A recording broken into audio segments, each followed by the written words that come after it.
আমি ব্রেকফাস্ট বানাবো। দেখুন আমি গাজর, বিনস, পেঁয়াজ পাতা, কাঁচা লঙ্কা নিয়ে নিয়েছি, আর এই যে ময়দা নিয়ে নিয়েছি। এই যে আজকে আমি ব্রেকফাস্ট বানাবো। দেখুন ময়দার মধ্যে আমি গোলমরিচ দিয়ে দেবো, নিয়েছি নুন দিয়ে দেবো, চিনি নিয়েছি চিনি দিয়ে দেবো। সবজিগুলো আমি এর মধ্যে দিয়ে দেবো। ব্যাটারটা এবার আমি জল দিয়ে মেখে নেবো।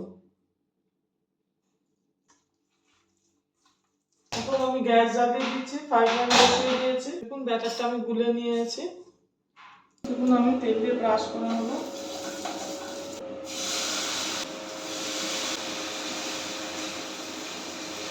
দেখুন উপরেও আমি একটু তেল দিয়ে দেবো।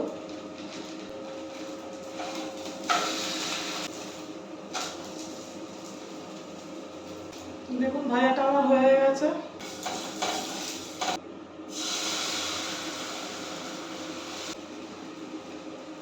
আরও একটা বসিয়ে দিয়েছি, তারপরে আমি তেল দিয়ে ব্রাশ করে দেবো।